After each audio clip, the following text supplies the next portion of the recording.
प्रयास और आप सबका चेहरे की जो खुशी है वो बयां कर रही है कि ये कार्यक्रम बहुत ही सफल है। इसके लिए जोरदार तालियां। जो कार्यक्रम है जिस उपलक्ष्य में रखा गया है इंटरनेशनल विमेंस डे, अंतर्राष्ट्रीय महिला दिवस, महिलाओं के लिए एक दिन बनाया गया। क्यों बनाया गया? ताकि हम उन्हें सम्मान दे सके, उन्हें सशक्तिकरण बता सके। आपको क्या ऐसा लगता है कि महिलाओं के लिए सिर्फ एक ही दिन है? साल में 365 दिन, एक दिन महिलाएं क्यों याद की जाती हैं? और महिलाओं को सशक्त करने की जरूरत क्यों है? इस देश में लोकतंत्र है। लोकतंत्र में सबसे बड़ी ताकत है लोग, और उन लोगों को सबसे मजबूत जो ताकत आज हम सबको जो मिल रही है वो ताकत है इस देश के संविधान। जो संविधान प्रत्येक मनुष्य को, प्रत्येक महिला और पुरुष को सशक्त बनाता है, स्वतंत्र बनाता है, हर प्रकार के अवसर देता है, समानता की व्यवस्था देता है। तो हमें इस बात को समझना है कि महिलाओं के लिए एक दिन क्यों चुना गया, इसके पीछे वजह क्या है। आज हमारे बीच में बहुत सारी बहनें हैं, हमारे भाई हैं, हमारी माताएं हैं। तो ये जी आपका नाम क्या है? सम्राट शिशुपाल बीमारी के के प्रभारी बेटे से। आप किसके बेटे हैं? मैं बाबा साहब के। Very good. बेटू आप खड़े होंगे? आपका नाम क्या है? कीर्ति अहिरवा। आप किसकी बेटी हैं? श्री माधव सिंह अहिरवा। बेटा आप खड़े हुए दो मिनट। आपका नाम क्या है? रामशी बुनकर। आप किसकी बेटी हैं? कमलेश बुनकर। कमलेश बुनकर। ये मैंने क्यों पूछा इनसे? इन तीनों भाइयों, दो बहनों ने और भाई ने जो नाम बताया, मैंने पूछा किसकी बेटी है, तो नाम किसका बताया? माँ का कि पिता का? पिता का। जिस भाई ने नाम बताया उसने भी बाबा साहब का बताया, लेकिन सावित्रीबाई फुले उमा रमाबाई का नहीं बताया। तो हमें इस बात को समझना है कि जो सामाजिक व्यवस्था है, सामाजिक व्यवस्था में हम जब तक स्वतंत्र नहीं हो सकते, जब तक सशक्त नहीं हो सकते, तब तक हम कुछ नहीं कर सकते। हमारे जो विचार हैं, हमारा जो मन है, अगर हम मन से स्वतंत्र नहीं होंगे, शरीर से स्वतंत्र नहीं होंगे, तो हम किसी भी रूप में, किसी भी क्षेत्र में स्वतंत्र नहीं हो सकते। आज यहाँ पर जितनी बहनें बैठी हैं, अक्सर मैंने ये सुना है, उनसे जब चर्चा करते हैं तो ये कहती हैं कि हम बेटा और बेटी में कोई भेद नहीं करते, हमारे लिए दोनों समान हैं, बराबर हैं। अब कैसे बराबर है इस बात को जाने। जिस घर में बेटा है और बेटी है, बेटा को पैरों में पायल पहनाते हैं, किसको पहनाते हैं? बेटी को। बेटा के लंबे बाल रखते हैं, लंबे बाल किसके रखते हैं? बेटी को। बेटा को फ्रॉक पहनाते हैं, किसको पहनाते हैं? बेटी को। बेटा के हाथ में कंगन चूड़ियां पहनाते हैं, किसको पहनाते हैं? बेटी को। ये सब सिर्फ बेटी को, जो बेटी है उसको ही क्यों पहनाई जाती है? बेटा को क्यों पहनाई नहीं जाता? हम तो समान देखते हैं, समान मानते हैं, तो समान व्यवहार क्यों नहीं करते? ये हमारे जो विचार हैं, हमारी जो परवरिश है, ये बहुत बड़ी ताकत है। यही हमारे व्यक्तित्व का, यही हमारे आचरण का, यही हमारे चरित्र का निर्माण करता है। और बेटियों को ये क्यों पहनाई जाती है, बेटों को क्यों नहीं पहनाई जाती? जो कायरता की निशानी है, कमजोरी की निशानी है। कहते हैं ना, क्या हमने हाथ में चूड़ियां पहन रखी, हम क्या कायर है, कमजोर है? चूड़ियां किसकी निशानी है?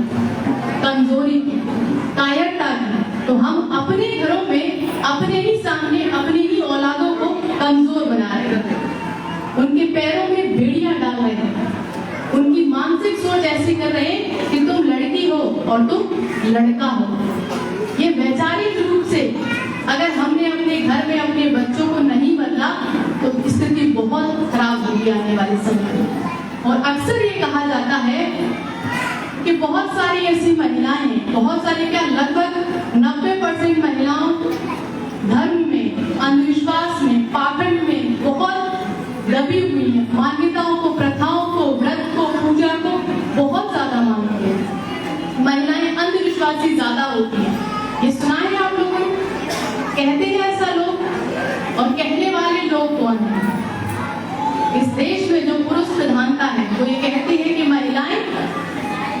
अंधविश्वास में, पाखंड में, कुरीतियों में, परंपराओं में फंसी हुई है। तो इस अंधविश्वास की जड़ कहाँ है? इस पाखंड को किसने पैदा किया? इस समाज में महिलाओं के लिए जो व्रत बनाए गए, जितने व्रत बने सबके सब किसके लिए बनाए गए? महिलाओं के लिए। क्या कोई ऐसा व्रत है जो पुरुषों के लिए बना है? कोई बना? सबके सब किसके हिस्से में आए? महिलाओं के हिस्से। इस पाखंडवाद की जड़ कहाँ है? इसकी नींव तक हमें जाना है तो हमें ये समझना है। पाखंडवाद जब चरम पर होता है तो उसका महिमा मंडल होता है, लोगों में बहुत बड़े स्तर पर उसका गुणगान किया जाता है। जैसे हमारे समाज में आए दिन बहुत सारे त्योहार आते हैं। हर महीने में 365 दिन साल में जो होते हैं उसमें लगभग 450 से ज्यादा त्योहार होते हैं, बल्कि और ज्यादा होते हैं। तो जब हम त्योहार की बात करते हैं, मान के चले जैसे अभी गणेश चतुर्थी आएगी, नवरात्रि आएगी, जन्माष्टमी आएगी, तो क्या किया जाएगा? जन्माष्टमी के लिए, नवरात्रि के लिए, गणपति के लिए क्या होता है समाज में? घर घर जाकर चंदा मांगा जाता है, सहयोग लिया जाता है। और चंदा मांगने के लिए महिलाएं जाती हैं कि पुरुष जाते हैं? थोड़ा सा जोर से बोलेंगे तो अच्छा है। पुरुष जाते हैं। अब वो घर घर चंदा मांगने क्यों जाते हैं? क्योंकि उनको पंडाल लगाना है, मूर्ति लेके आनी, भंडारा करना है, डीजे लगाना है। मूर्ति लाने का काम महिलाएं करती हैं कि पुरुष करते हैं? पंडाल लगाने का काम महिलाएं करती हैं कि पुरुष करते हैं? जो खाने की व्यवस्था होती है, जैसे यहाँ पे भी आज है, वो काम महिलाएं कर रही है कि पुरुष कर रहे हैं? पुरुष कर रहे हैं। अब बात आती है कि जब धूमधाम से आयोजित समारोह में बड़ी मात्रा में जब लोग इकट्ठे होते हैं, खूब जोर जोर से डीजे बजाते हैं, गाने बजाते हैं और क्या करते हैं? खुशी मनाते हैं। और अगले ही दिन क्या होता है? गणपति विसर्जन होता है। नवरात्रि में जो मूर्ति लाई जाती है उसका विसर्जन किया जाता है। जब विसर्जन की बात आती है तो विसर्जन करने के लिए महिलाएं जाती हैं कि पुरुष जाते हैं? नशे में धुत होकर सड़कों पे लौट लौट के नाच नाच के जिस स्थिति में जाते हैं, क्या इस स्थिति में महिलाएं नजर आती हैं कि पुरुष नजर आते हैं? पुरुष नजर आते हैं। इस व्यवस्था को कौन पैदा कर रहा है? कौन बढ़ा रहा है? कौन मजबूत कर रहा है? और दोषी किसको बता रहा है? इस व्यवस्था को ब्राह्मणवादी व्यवस्था के शोषणकारी जो धूर्त मानसिकता के जो पुरुष हैं, उन्होंने इस व्यवस्था को बनाया और क्या कहा कि महिलाएं पाखंडवादी हैं, महिलाएं अंधविश्वास में फंसी। ऐसा उन्होंने क्यों किया? इसके पीछे कारण क्या है? इसके पीछे कारण है कि महिलाओं के अंदर वो शक्ति होती है, वो ताकत होती है कि वो दुनिया में इतिहास बदल सकती है और इतिहास बना सकती है। दुनिया की सबसे बड़ी ताकत मातृशक्ति होती है। और मातृशक्ति जो आज हमारे बीच यहाँ पर बैठी हुई है, अगर हम उनसे पूछें तो जो हमारे पुरुष हैं जब वो कामयाब होते हैं तो क्या कहा जाता है? हर कामयाब व्यक्ति के पीछे एक महिला का हाथ होता है। पीछे क्यों होता है? जो कामयाब बना रहा है वो पीछे क्यों है? जो मनुष्य इस पृथ्वी पे, इस संसार में जो हम देख रहे हैं, जो मानव एक माँ की, एक महिला के गर्भ में 9 महीने रहते हैं। गर्भ में बच्चा कितने महीने रहता है? 9 महीने। और जब बच्चा गर्भ में होता है तो उसका विकास कैसे होता है? माँ के खून से। हम अपने सपूतों को, अपने वारिसों को अपने खून से सींचते हैं। जब एक महिला एक बच्चे को जन्म देती है, जिस समय जो पीड़ा उसको होती है, जो कष्ट, जो दर्द वो सहती है, वो दर्द दुनिया की किसी भी चीज से बयां नहीं कर सकते। कर सकते हैं? नहीं कर सकते। इतने कष्ट में, इतने पीड़ा, इतने दुख में, इतने दर्द में हमारी बहनें, हमारी माताएं अपने सपूतों को पैदा करती हैं। और कई सारी तो बहनें जीवन और मृत्यु के बीच में होती तो उनकी मृत्यु हो जाती है। हमारे समाज में, पूरी दुनिया में जो मातृशक्ति है वो इतनी बड़ी शक्ति है कि एक शिशु को 9 महीने गर्भ में रखती और अपने जीवन को संकट में डालकर उसको जन्म देती है। सिर्फ जन्म ही नहीं देती, उसको पालन पोषण भी करती है, उसकी परवरिश करती है और उसको बोलना सिखाती है। जितनी भी भाषा है, दुनिया के जितने भी देश हैं, उनकी भाषा कौन सी है? मातृभाषा, माँ की भाषा। हर देश की भाषा माँ की भाषा है। माँ जन्म देती, परवरिश करती, संस्कार देती है, बोलना सिखाती है। और माँ, जब पूछा जाता है कि आप किसके बेटा हो, किसकी बेटी हो, तो क्या होता है? इस सामाजिक व्यवस्था में जो आज हम जी रहे हैं, वो इतनी जटिल व्यवस्था है कि हमें मन से और तन से शोषण में, गुलामी में जकड़ के रखा है। जो आज हमारी बहनें यहाँ पर बैठी हैं, जो इतने खूबसूरत कपड़ों में इतने खूबसूरत लग रही हैं, लेकिन वास्तविक खूबसूरती क्या होती है?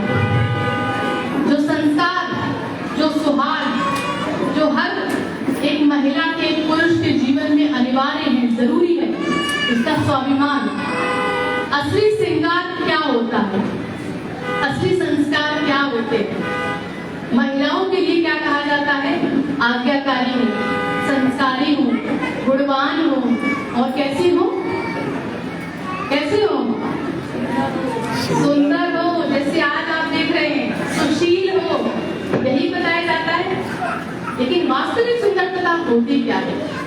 आज जिस हॉल में हम बैठे हैं और जिस समिति के द्वारा ये कार्यक्रम आयोजित किया गया है, डॉक्टर अम्बेडकर जन कल्याण समिति, डॉक्टर अम्बेडकर जो थे और उससे भी पहले जो हमारे पुरखे थे, जब हम अपने पुरखों की बात करते हैं, अपने समाज की बात करते हैं, तो इस समाज में सबसे बड़े जो हमारे पूरी दुनिया के जो गुरु हुए, तथागत गौतम बुद्ध, वो गुरु जब पूरी दुनिया में इतना बड़ा नाम, इतनी बड़ी ख्याति क्यों प्राप्त है? उस गुरु ने जो व्यवस्था बनाई, तथागत गौतम बुद्ध ने जब मानव कल्याण के लिए धम्म दिया और उस धम्म को आगे बढ़ाने के लिए संघ बनाया। क्या बनाया? संघ, भिक्षु और भिक्षुणी संघ, दोनों के लिए समान बराबर बनाया। और सबके लिए क्या किया? चीवर अनिवार्य किया। भिक्षु भी वही चीवर पहनेंगे जो भिक्षुणी पहनेंगे, शीलों का पालन वो भी करेंगे और भिक्षुणी भी करेंगे। यानी कि हमारे पुरखों ने समानता की व्यवस्था की। जब इस व्यवस्था को आगे हमारे और समाज में जो महामानव पैदा हुए, राष्ट्रपिता महामना ज्योतिबा फूले, जब उन्होंने इस बात को समझा कि हमारा समाज अज्ञानी है, हमारा समाज बहुत पिछड़ा हुआ है, तो उन्होंने शिक्षा की शुरुआत की।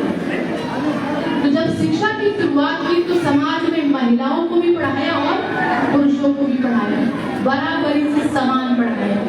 और इस व्यवस्था को, जो बुद्ध की विरासत थी, जो हमारे पुरखों की विरासत थी, उस विरासत को पूरी दुनिया में फैलाने के लिए सम्राट अशोक, जब सम्राट अशोक ने यह फैसला किया कि इतनी अच्छी मानव कल्याणकारी व्यवस्था है, तो ये व्यवस्था पूरे देश में, पूरी दुनिया में जानी चाहिए।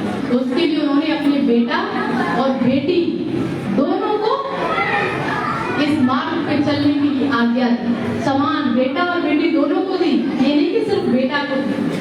और इसी व्यवस्था को जब डॉक्टर अम्बेडकर ने आगे बढ़ाया, जब संविधान बनाया, तो संविधान में महिलाओं को और पुरुषों को बराबर समान अधिकार दिए।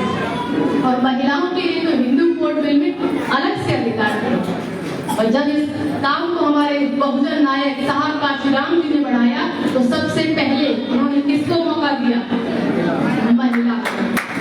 हमारे समाज में जितने भी छोटे हुए, जितने भी महापुरुष हुए, जितने भी नायक हुए, जितने भी वीरांगनाएं हुई, उन्होंने समानता की व्यवस्था बनाई और समान अधिकार। लेकिन आज हम इस बात को समझे, जिस जीवन में, जिस समाज में आप हम रह रहे हैं, क्या हम लोग मानव एक समान है? कितनी महिलाएं, कितनी बेटियां ये समझती हैं कि मानव एक समान, हम समानता की व्यवस्था में जी रहे हैं। वो बेटी, वो माँ, वो बहन हाथ ऊपर करे। किसको लगता है कि हम समानता की व्यवस्था में जी रहे हैं? समानता की व्यवस्था होती कैसे? जब हमारा जीवन शुरू होता है, जब हमारा बचपन जब खत्म होता है, तो हमारे जीवन की एक नई शुरुआत होती है। हर महिला और हर पुरुष के जीवन में एक ऐसा पड़ाव आता है जब वो अपने जीवन की शुरुआत अपने जीवन साथी के साथ करता है। शादी हर व्यक्ति की होती है,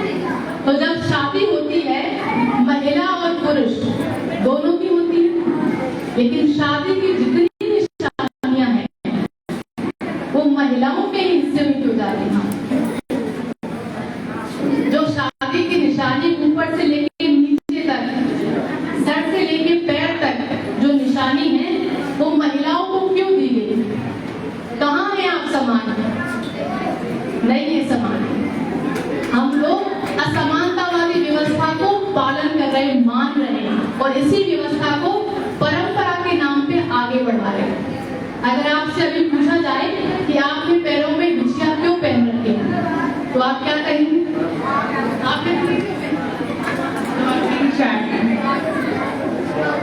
सुहाग की निशानी, माथे पे जो सिंदूर लगा है सुहाग की निशानी है। सुहाग की निशानी की शुरुआत कहाँ से हुई?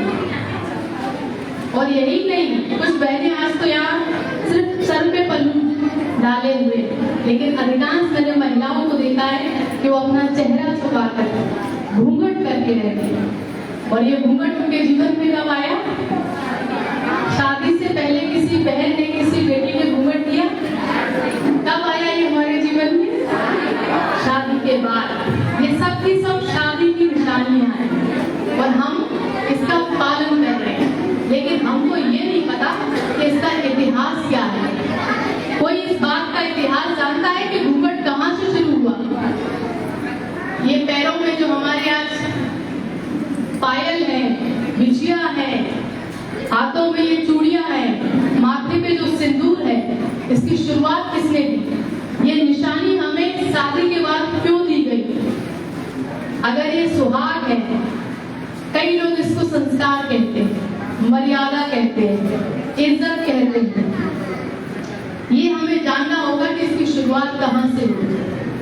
आप लोगों ने किसी ने शुद्धिकरण की प्रथा को सुना? किसी बहन ने कभी शुद्धिकरण जानने की कोशिश की है? या कभी किसी ने आपको बताया हो कि शुद्धिकरण क्या होता है? किसी को पता है? नहीं पता है। हमारे देश में जब संविधान नहीं था तो इस देश में एक विधान चलता था, जिस विधान का नाम था मनु का विधान, मनुस्मृति। उस विधान में ये सख्त नियम बनाए गए थे कि जो यहाँ के शूद्र वर्ण के लोग हैं, जब कभी भी उनके घर में कोई शादी होगी, जब भी उनके घर से कोई डोली जाएगी, तो उस डोली को, उस बेटी को 3 दिन के लिए ब्राह्मणों के घर जाना होगा। तब शादी के बाद। आज भी हमारे समाज में शादी हो रही है और आपने इस बात को भी सुना होगा कि हमारी दादी नानी कहती थी कि पहले के समय 3 दिन की शादी होती। सुना है इस बात को? किसने सुना है कि पहले शादी 3 दिन की होती थी? लेकिन कभी ये जानने की कोशिश की कि 3 दिन की शादी में होता क्या था? और शादी तो आज भी हो रही है, आज तो एक ही दिन में हो जाती है, एक दिन भी नहीं लगता है, बल्कि कुछ घंटे लगते। तो 3 दिन की शादी का रहस्य, उसका इतिहास क्या है? ये इतिहास है शुद्धिकरण। ब्राह्मणवादी व्यवस्था ने हमारी महिलाओं के लिए शुद्धिकरण बनाया, यानी कि कोई भी शूद्र वर्ण की महिला अगर शादी होती है तो पहले उसका शुद्धिकरण होता है। और शुद्धिकरण कौन करेगा? ब्राह्मण करेगा। वो भूदेव है, भू का देवता है, तो देवता को यह अधिकार है कि वो महिला का शुद्धिकरण करेगा। और शुद्धिकरण में क्या होता था? महिलाओं का शोषण किया जाता था, उनका शारीरिक इस्तेमाल किया जाता था। और इतनी ऐसी स्थिति थी कि हम उसको बयान नहीं कर सकते। और पहले के समय बहुत कम उम्र में शादियां होती थी, मात्र 9, 10, 11 साल की उम्र। छोटी सी नाजुक जो बच्ची, उसको ये भी नहीं पता कि शारीरिक संबंध होते क्या है। और मजबूरी में जबरदस्ती में उसको कहाँ ले जाएंगे 3 दिन के लिए? वही ब्राह्मणों के लिए। और उसके साथ 3 दिन जो दरिद्री होगी, जो हैवानियत, जो कष्ट, जो दर्द, उसको जो पीड़ा दी जाएगी, उसकी कल्पना कीजिए कि उस बच्ची पर क्या गुजरती हो, कितना दर्द और कितनी, मतलब उसके स्वाभिमान को किस हद तक ठेस सकती होगी। और 3 दिन के बाद जब उसके घर वाले उसको लेने आते थे, तो किसी बच्ची में ऐसी हिम्मत होगी कि इतनी दुर्दशा के, इतने कष्ट में, इतनी पीड़ा में 3 दिन गुजारने के बाद वो अपने घर वालों से नजरें मिला पाए, उनसे कुछ बोल पाए, तो क्या करती थी? अपना चेहरा ढक लेती थी,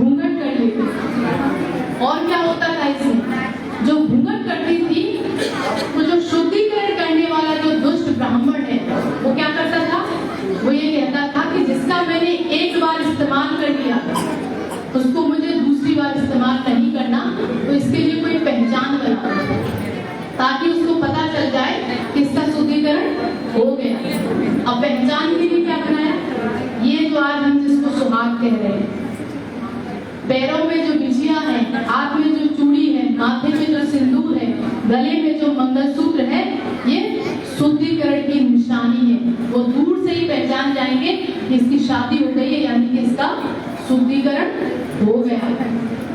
ये हमें उस शुद्धिकरण की कुप्रथा से ये चीजें हमारे ऊपर थोपी नहीं। लेकिन आज इस देश में, जिस भारत देश में हम रह रहे हैं, वो संविधान हम सभी को अधिकार देता है, हमारी सुरक्षा के लिए हमको अधिकार देता है, हक देता है। लेकिन आज भी हम किस व्यवस्था में जी रहे हैं? उसी व्यवस्था में, और उस व्यवस्था को परंपरा के नाम पे, धर्म के नाम पे, संस्कार के नाम पे आगे बढ़ा रहे हैं। और यही नहीं हो रहा है। आपने इस बात को देखा होगा कि जो हमारी पुरानी दादी नानी होती थी, उनके ऊपर से नीचे तक चेहरे पे, हाथ पे, पैरों पे क्या होते थे? गुदना होते थे। क्यों होते थे? किसी पुरुष को, किसी दादा को, बाबा को देखा, उनके शरीर पे कोई भी निशान हो, लेकिन दादी के नानी की हमें ऊपर से नीचे तक देखी। इसके पीछे कारण क्या है? इसके पीछे कारण ये है कि जब शुद्धिकरण के लिए जब हमारे लोगों को पता था कि हमारी बच्ची आगे चल के कहीं ना कहीं इसका शुद्धिकरण होगा, तो उसको 3 दिन के लिए ले जाया जाए, तो अपने बच्चों को कैसे बचाते थे? जैसे जैसे बच्ची थोड़ी समझदार बड़ी होती थी, उनको बोझना शुरू करते थे। उनके चेहरे पे, गाल पे, हाथ पे, पैर पे, हर जगह उनको बोझना होती। क्यों? ताकि इनकी सुंदरता कम हो जाए, इनको कष्ट कम दिया जाए। तो सोचो, जिस नाजुक सी बच्ची के शरीर पर, जिस छोटी सी नाजुक सी बच्ची के शरीर पर ऊपर से नीचे तक जब सुई चुभाई जाती होगी, तो कितना दर्द होता होगा। जब आज हमें एक छोटा सा इंजेक्शन लगता है, तो हम कैसे हो जाते हैं? पूरे शरीर में हमें ऐसा लगने लगता है कि कब हम जल्दी उठें। और उसके तो कितनी हजारों सुई चुभाई जाती होगी, तो कितनी पीड़ा हमारे बच्चों ने, हमारी बहनों ने उस समय सही। और उसी गुलामी को आज हम हो रहे हैं, उसी गुलामी को आज हम सुहाग कह रहे हैं।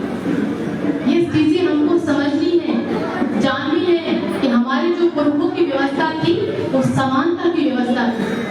आज जिस व्यवस्था में हम जी रहे हैं, वो व्यवस्था हमको कायल, कमजोर और गुलाम बना के रखी है। अब इस बात को जानो कि असली श्रृंगार और असली सुहाग होते क्या है। बाबा साहब ने क्या कहा? मैं अपने समाज को सूट और बूट में देखना चाहता हूँ। समाज में क्या अकेले पुरुष ही आते हैं? समाज में महिलाएं भी तो आती हैं।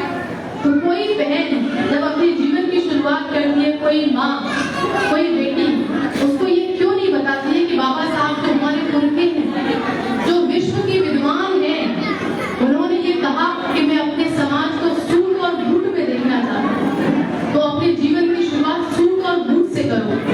किसी बहन ने, किसी माँ ने इसको कहा नहीं कहा, क्योंकि ये बात महिलाओं को बताई नहीं जाती, समझाई नहीं जाती, कभी उनको ऐसे कार्यक्रमों में लेकर नहीं आया जाता, इससे उनको इतिहास पता चलता।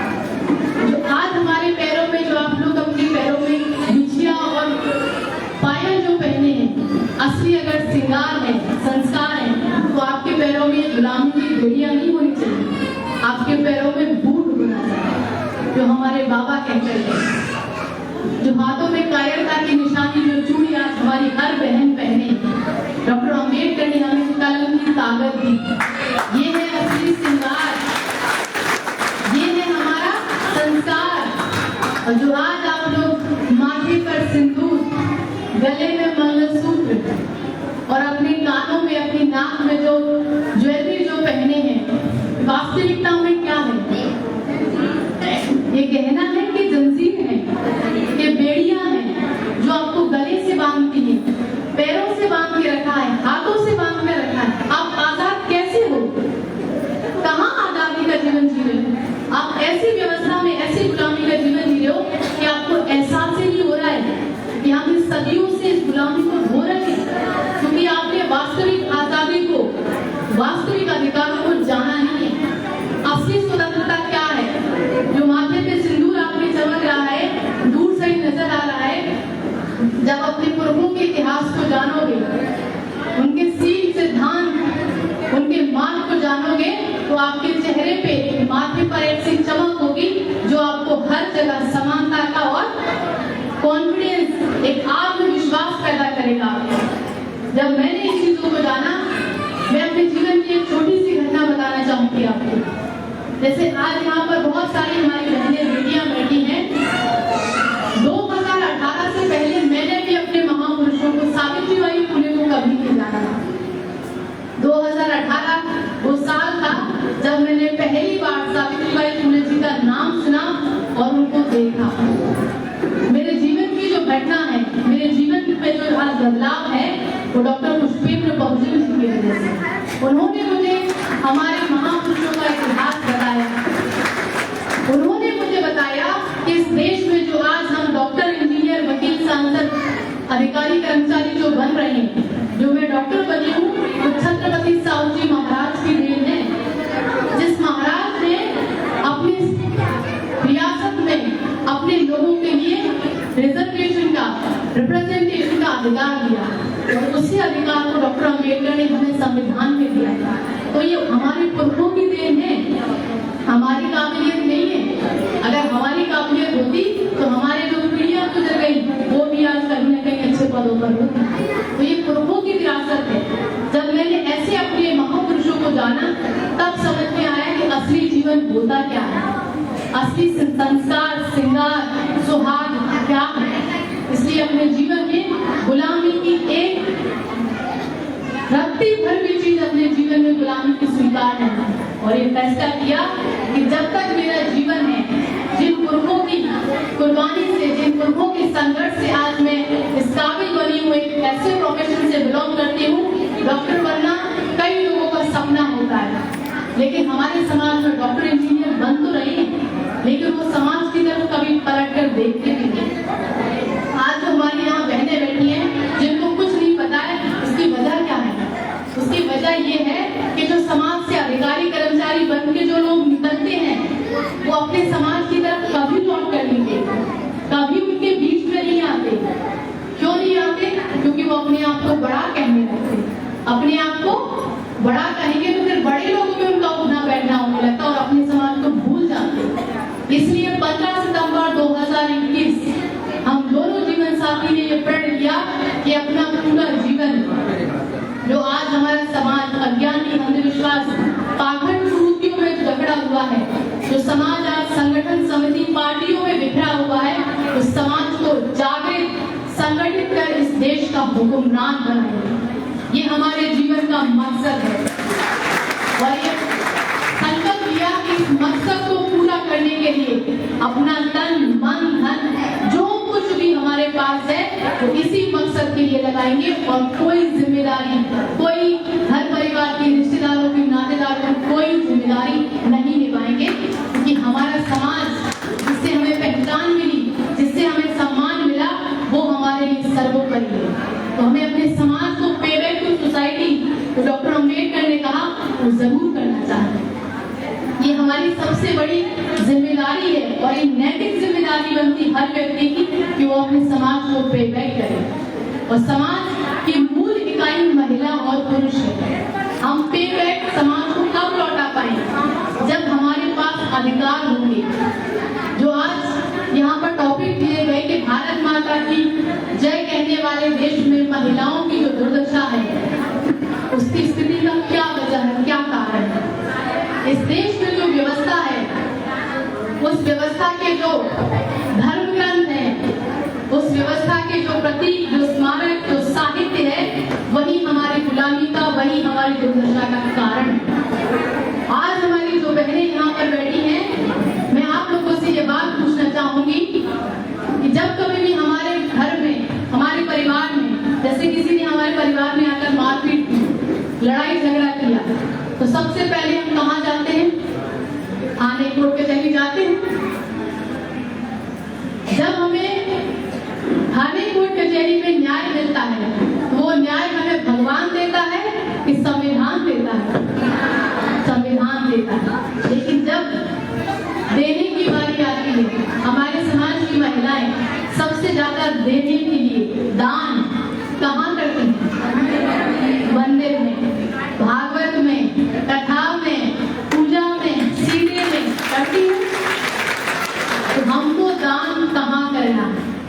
पहले तो इस बात को समझना है कि जो हमने पीढ़ियों से, सदियों से जो हमारे मुर्खे, हमारे पूर्वज जो दान देते आए हैं, जब मंदिर की बात आती है तो मंदिर बनता है तो सबसे पहले उसकी खुदाई होती है, नींव खोदी जाती है। वो नींव खोदने का काम कौन सा समाज करता है? हमारा समाज करता है कि ब्राह्मण बनिया ठाकुर का समाज करता है? मंदिर की नींव कौन खोदता है? अपना समाज। जब उस मंदिर में चिनाई पुताई होती है, ईंट गारा लगता है, जब मंदिर का निर्माण करते हैं तो वो समाज, हमारा समाज होता है कि ब्राह्मण बनिया ठाकुरों का समाज होता है? हमारा समाज होता है। उस मंदिर में जब मूर्ति रखी जाती है, जो मूर्ति बनाने का काम है छैनी हथौड़े से, वो मूर्ति बनाने का काम कौन सा समाज करता है? हमारा समाज करता है। उस मूर्ति पे जो माला चढ़ाई जाती है, माला बनाने का काम कौन सा समाज करता है? माली समाज, हमारा बहुजन समाज करता है।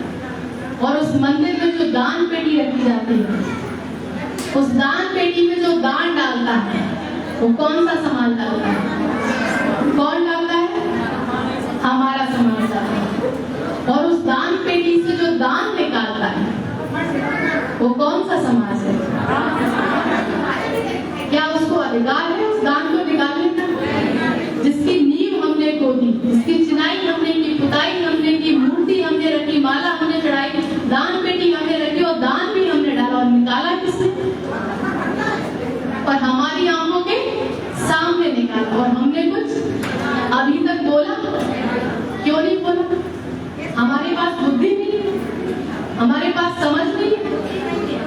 हमारे पास है, लेकिन हम ऐसी व्यवस्था में जी रहे हैं जो उनको ही मानती है, उन्हीं को बड़ा कहती है और उन्हीं का सम्मान करती है, जिसकी सब कुछ हमने किया और उसी पे हमारा अधिकार नहीं। हमारी मानसिक गुलामी है, मानसिक रूप से आज भी हम गुलाम हैं। और जो पैसा वो दान पेटी से निकालता है, कहाँ खर्च करता है? अपने बच्चों की पढ़ाई पे। उनके बच्चे विदेशों में जाकर पढ़ते हैं, हवाई जहाज में घूमते हैं, एसियों में, कोठरियों में, महलों में रहते हैं। और जो मेरा समाज उस दान पेटी में दान करता है वो कहाँ रहता है? उसके बच्चे कहाँ पढ़ते हैं? सरकारी स्कूलों में। उनके बच्चे कभी हवाई जहाज का सपना भी नहीं देख पाते। तो ये स्थिति जो है वो हमारे कारण है। हमें इस बात का संकल्प लेना है, कसम खानी है कि अपने जीवन में भूल करके भी कभी भी किसी भी मंदिर में, भागवत में, कथा में, पूजा में, सीधे में किसी भी पंडित को कभी भी दान नहीं देते। क्यों नहीं देंगे? क्योंकि वो लोग हमारे लोगों को कभी देते हैं। तो जब हमको नहीं देते तो क्या हमें उनको देना चाहिए? नहीं देना चाहिए। लेकिन वो 15 दिन, 7 दिन में, महीने में आपके घर आते हैं, सीधा मांगते आते, गांव में आते, हमारे गली मोहल्लों में आते हैं। और हमारी बहनें क्या करती हैं? थाली लेंगी, नमक, मिर्ची, तेल, आटा, जो कुछ भी घर में होगा, और उसमें 10 का, 5 का, 20 का जो भी कुछ होगा बन जाएगा, वो पैसा रखेंगी और सीधे सीधे सीधा देती है। और देने के बाद उसके पैर छूती हैं। इसको सीधा क्यों कहते हैं? कि उसको कोई भी मेहनत करने की जरूरत नहीं है, न खेत में जाना, न हल चलाना, न काटना, न भटकना, न कुछ नहीं करना, उसको सीधा सीधा मिल रहा है। और हाथ में भी मिल रहा है और जेब में भी मिल रहा है और सम्मान भी मिल रहा है। तो उसको कुछ करने की जरूरत है नहीं है। तो मेरी भोली जो मेरी बहनें हैं, जो हमारी माताएं हैं, वो इस बात को समझें कि हमने उनसे कोई उधार नहीं लिया है, कोई हमारा कर्ज नहीं लिया हमने उनसे, जो हम उनको सीधा सीधा लगा के दे रहे हैं। तो आज से ये काम करना हम हमेशा के लिए बंद करेंगे। और हम ही नहीं बंद करेंगे, हम अपने समाज में अपनी बहनों को, अपनी बुजुर्ग महिलाओं को ये बताएंगे कि आज से सीधा देना बंद करो। क्योंकि वो सीधा सीधे लेके इतने बड़े बड़े मुस्टंडे, ऐसे घोड़े चट्टे हो रहे हैं। और हमारा समाज जिस सीधे को वो घर में लेके आ रहा है, उसकी कमर टेढ़ी हो जाती है, उसके चेहरे के रंग, उसके चेहरे के हाव भाव देखेंगे, और जो सीधा लेके जा रहा है उसके हाव भाव देखेंगे। तो इस बुद्धि का, ये मन में जो हमने बसा रखा है कि उनका सम्मान करेंगे, उनके पैर छुएंगे तो हम स्वर्ग में जाएंगे, अच्छा जन्म मिलेगा, अच्छे काम कर रहे हैं, ये नहीं होगा इससे कुछ भी। अगर ऐसा होता तो हमारी पीढ़ियां गुजर गई जिन्होंने ये काम किया और उनको कुछ भी नहीं मिला। कसम खाइए कि अपने जीवन में कभी भी ब्राह्मण बनिए क्षत्रियों को दान नहीं देंगे, भूल कर भी कभी नहीं देंगे। दोनों हाथ ऊपर के कसम खाइए कि हम अपने जीवन में उनको कभी भी दान नहीं देंगे। और दूसरी चीज है मान सम्मान। जो हमारी 60 साल की 70 साल की बुजुर्ग महिला है, अगर उनके 15 साल 20 साल छोटे बच्चे को भी देखेंगे तो भी उनके पैर छूएंगे। हमारे बुजुर्ग जो बुजुर्ग है और उनका 20 साल का 30 साल का कोई होगा तो उसके पैर छूएंगे, दूर से ही पाए लागू चढ़ना तक हो जाते हैं। उनके लोग हमारे बुजुर्गों का सम्मान करते हैं, हमारे बुजुर्गों का बाबा साहब का आए दिन अपमान होता है और वही लोग करते हैं। तो क्या ऐसे लोगों को हमें मान सम्मान करना चाहिए? करेंगे आपसे? कभी नहीं करेंगे। और ये भी नहीं कि हम उनसे लड़ाई झगड़ा करें, उनको गाली दें, हमारा ये काम नहीं है। हमारा काम है अपने लोगों का सम्मान करना। अगर वो हमारे लोगों को करने लगेंगे तो हम भी उनका करेंगे। क्या वो हमारे लोगों को कभी करेंगे? किसी एक को लगता है कि करेंगे? जब हमें ये पूरा विश्वास है वो कभी भी हमारे पुरखों का, हमारे समाज के बुजुर्गों का, हमारे भाइयों का, हमारी माताओं, हमारे बहनों का सम्मान नहीं करेंगे तो हम उनका भी कभी नहीं करेंगे। वो लोग तो इतने दुष्टकारी हैं, इतने घृणित लोग हैं कि जिसकी कल्पना भी नहीं की जा सकती। आए दिन जो देश में जो घटनाएं होती हैं, जो छोटी छोटी मासूम बच्चियों के साथ जो बलात्कार होते हैं, कभी आपने सुना कि ब्राह्मण बेटी का या ब्राह्मण महिला का बलात्कार हुआ? कभी सुना कि क्षत्रिय को घर में लूट हो गई और इनको किसी ने मार दिया हो? ये किसके साथ होता है? ये हमारे समाज के साथ होता है। वो इसलिए होता है, शॉर्ट करो थोड़ा, वो इसलिए होता है क्योंकि हमारा समाज जागरूक नहीं है। हमारा समाज जागरूक नहीं है, असंगठित समाज है, इसीलिए हमारे समाज की आज स्थिति है।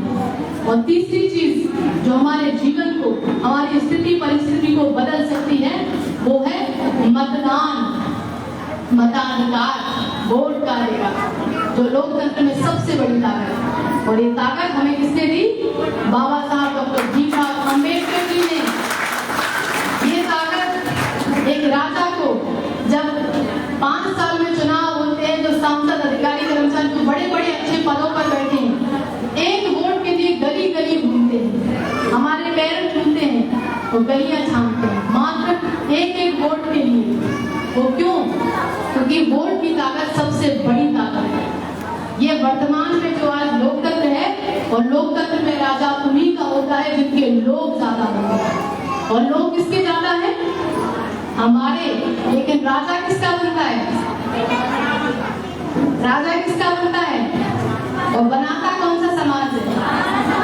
हमारा भोला भाला समाज। और समाज में ज्यादातर जो हमारी महिलाएं हैं, जिनकी वोट की कीमत उन्हें नहीं पता है, ये वोट की कीमत अमूल्य है, इसकी कोई कीमत नहीं, हमारी जान से भी बढ़कर है। जो हमारे मुल्कों में जिन्हें कष्ट मिलती, कठिनाइयों में हमारे जिन्हें देकर गए, वो सबसे बड़ा अधिकार है। आज जो कुछ भी होता है कहाँ से होता है? दिल्ली की गद्दी से। वहां से एक आदेश निकलता है और वो हम सबको मानना पड़ता है। तो वहां पर जो आदेश, जो नियम कानून बनाने वाले लोग हैं, जो पॉलिसी बनाने वाले लोग हैं, हमारे लोग हैं क्या? नहीं। कब होंगे? जब हम अपने वोट का सही इस्तेमाल करेंगे। और अपने समाज में जो SC ST OBC के जो लोग हैं, उनको अगर हम अपना वोट देंगे, हमारे समाज में कुछ ऐसे भी लोग हैं जो दुश्मन ने चमचे पैदा किए, जो समाज की बात करते हैं लेकिन जाकर कहाँ रोक लगाते हैं, कहाँ चढ़ावत होते हैं, किसके पैर पड़ते हैं? वही लोग।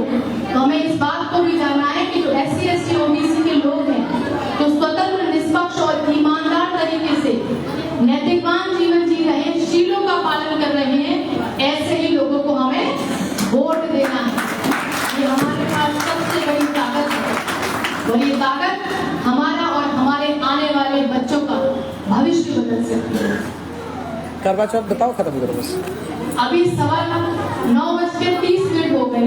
जो कार्यक्रम का समय था वो 9:30 तक था, तो कार्यक्रम अभी खत्म किया जाए कि थोड़ी सी चर्चा और की जाए? 15 मिनट की चर्चा और कर सकते हैं। एक चीज के बारे में मैं जरूर बताना चाहूंगी कि महिलाओं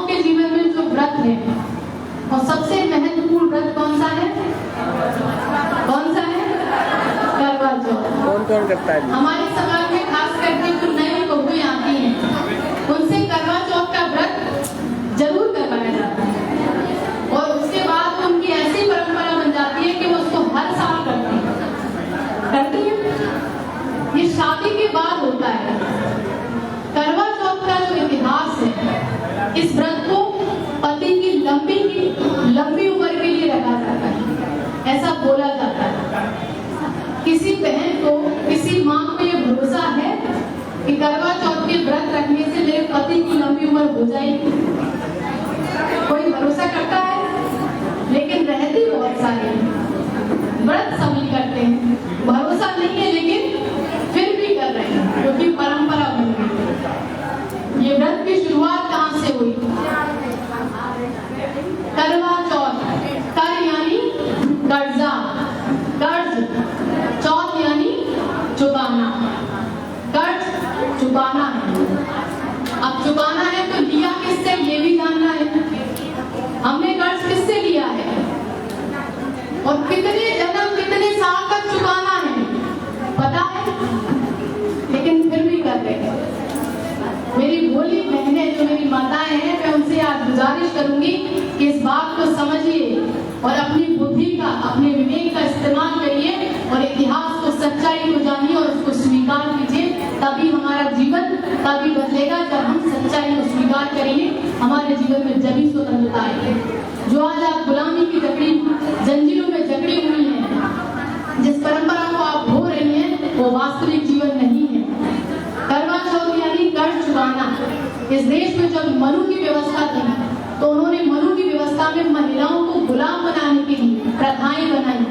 पहली प्रथा बनाई थी देवदासी।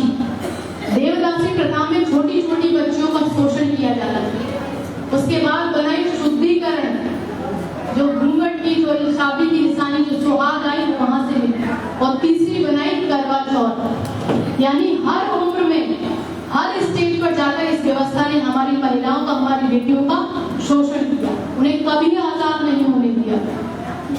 जब इस देश में मनु की व्यवस्था थी उन्होंने क्या किया? करवा चौथ की प्रथा बनाई। और कैसे बनाई? और आज इस प्रथा को, इस व्रत को एक अलग रूप दे दिया गया है। करवा चौथ का मतलब होता है कर्ज चुकाना। कर्ज किससे लिया है? जब इस देश में संविधान नहीं था तो हमारे पास कोई अधिकार नहीं। हमारे मुर्गे क्या करते थे? साल भर के बंधुआ मजदूर हो जाते थे, गुलामी करते थे। और किसकी गुलामी करते थे? उन्हीं सेठ की, जमींदारों, ठेकेदारों। और जब उनके घर में कोई दुख तकलीफ होती थी, कोई परेशानी होती थी, तो अपने मालिक से कर्ज लेते थे। क्या करते थे? कर्ज लेते थे। 1 साल के लिए लिया, 2 साल के लिए लिया, लेकिन पूरे साल के लिए उनके यहाँ मजदूर बनके काम कर रहे हैं, दूसरी जगह कहीं जा नहीं सकते, तो जो कर्ज लिया कैसे चुकाएंगे? जब मालिक को याद आता था कि इसने मुझसे कर्जा लिया, 1 साल हो गए, 2 साल हो गए, 3 साल हो गए, ये चुका क्यों नहीं रहा है, लौटा क्यों नहीं रहा है, तो उसको बुलाते थे, मारते पीटते थे और कहते थे अगर तुमने मेरा कर्जा वापस नहीं किया तो तुम्हारी जान मेरे हाथ में है, मार देंगे तुम्हें जान से अगर कर्ज नहीं चुकाया। ये मेरा है कर्ज, चुकाना ही पड़ेगा। तो थोड़े बहुत दिन के लिए तो विनती कर लेते थे, जैसे तैसे हाथ पैर जोड़ के। लेकिन जब फिर मालिक कहता था कि मेरा कर्ज कब वापस कर रहे हो, कब चुका रहे हो, तो क्या कहते थे? मालिक चुका देंगे, थोड़ी सहूलियत और दो, थोड़े दिन और दो, जैसे तैसे हो जाएगा, हम आपका कर्जा चुका देंगे। तो मालिक 1 बार 2 बार 3 बार कहेगा, फिर क्या करेगा? वो कहेगा कि अगर ये कर्जा नहीं चुका पा रहा तो इसके घर में जाओ, वो घर में देखो, जो कुछ भी हो लेकर आओ, तो इसका कर्जा चुक जाएगा। तो मालिक अपने लोगों को उनके घर में भेजते थे। और घर में वो लोग क्या देखते थे? उनके लोग कि घर में तो कुछ भी नहीं है, तो पूरी साल की बलुआ मजदूरी कर रहा है, उसके घर में क्या होगा? मुश्किल से 2 वक्त का पेट गुजारा कर रहा है। लेकिन उनके घर में महिलाएं हैं, उनकी जीवन साथी उनकी पत्नी है। तो वो लोग जब घर उनके मालिक के पास वापस जाते थे तो क्या कहते थे? मालिक इनके पास तो कुछ भी नहीं है, ये तो फटे हाल है, ये तो भिखारी है, नंगे हैं, लेकिन इनके घरों में महिलाएं बहुत सुंदर है, महिलाएं बहुत सुंदर है। तो जब मालिक ये सुनता था कि महिला सुंदर है तो क्या करता था? उसकी नीयत बदलती थी। और जब नीयत खराब होती थी, नीयत बदल जाती थी, तो उसको बुलाता था और कहता था कि अगर तू कर्जा नहीं चुका पा रहा है, तेरी महिला कर्जा चुकाएगी, रात को मेरे घर भेज देना। और ऐसे ही नहीं भेजना, इतनी गरीबी में जो जी रहे हो तो उनके पास न पहनने को होगा, न ओढ़ने को होगा, न श्रृंगार करने को कुछ होगा, तो क्या करते थे, अपने आप से श्रृंगार भिजवाते थे, नई साड़ी, नए गहने, और कहते थे पूरे 16 श्रृंगार करके, अच्छे तैयार करके रात को भेजना मेरे घर। तो जब उसको ये पता चलता था कि मेरी जान बचेगी अगर मैं अपनी महिला को इसके घर भेज दूंगा, तभी तो मैं अपने घर पे अपने बच्चों को देख पाऊंगा। तो वो जब अपने घर जाते थे तो अपने जीवन साथी से कहते थे कि मालिक ने आज कर्ज मांगा, इसका कर्ज चुकाना है, लेकिन हमारे पास कुछ नहीं है, लेकिन मालिक ने एक शर्त रखी है कि अगर तुम अपनी महिलाओं को मेरे घर भेज दो तो तुम्हारा कर्ज चुक जाएगा, तुम्हारा जीवन लंबा हो जाएगा। जब कोई भी महिला इस बात को सुनेगी कि मेरे एक रात जाने से मेरे पति की जान बच रही है, मेरे बच्चों का जीवन बच जाएगा, तो महिला मना कर पाएगी? कोई बहन, कोई माँ मना कर सकती? जब उसके घर पे, उसमें पति में, उनके बच्चों में जब आंच आती, जब कष्ट आता है तो क्या करेगी? उससे जो मन पड़ेगा वो करेगी। तो महिलाएं, उनको पता चल जाता था कि अगर मैं चली जाऊंगी तो मेरे पति की लंबी उम्र हो जाएगी, उसकी जान बख्श दी जाएगी। जब उसे ये पता होगा कि मुझे अगली रात माले के घर जाना है, तो कुछ खाएगी पिएगी? उसकी हिम्मत होगी कुछ खाने पीने की? तो जो करवा चौथ का व्रत है उसमें पानी तक नहीं पिया जाता। और तब जाती थी रात में दिया लेकर, और जब मालिक के पास जाती तो उसका मन भर जाता था, तो कहते थे कि जा, मैंने तेरे पति की बख्श दी उम्र, अब तेरे पति की लंबी उम्र हो जाएगी, तेरा कर्जा चुक गया। ये करवा चौथ की सच्चाई है, ये उसका इतिहास है। और आज हमारी बहनें जो करवा चौथ का व्रत रख रही हैं, वो किसके लिए रख रही हैं? पति की लंबी उम्र की। हम लोग आज वर्तमान में वैज्ञानिक युग में जी रहे हैं। हमारे भूखे रहने से, हमारे पानी ना पीने से हमारे पति की लंबी उम्र कैसे हो सकती है? हो सकती है? संभव है क्या ये?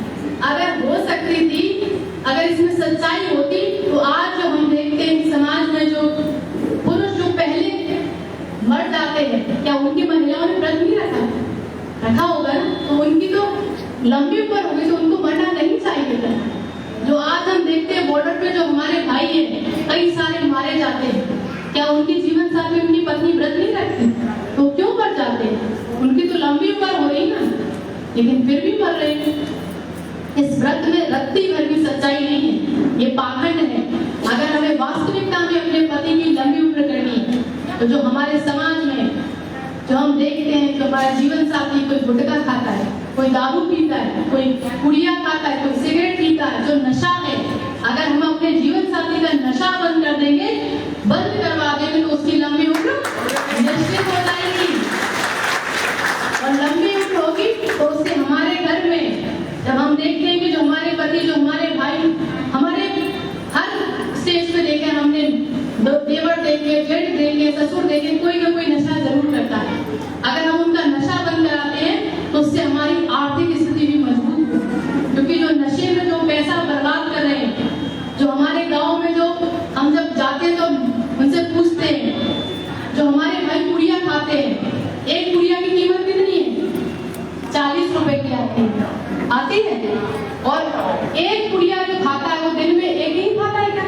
वो तो कितनी भी खाते, 2-2, 3-3 खाते हैं। एक पुड़िया की कीमत 40 रुपए है, और पूरे महीने के कितने हो गए पैसे?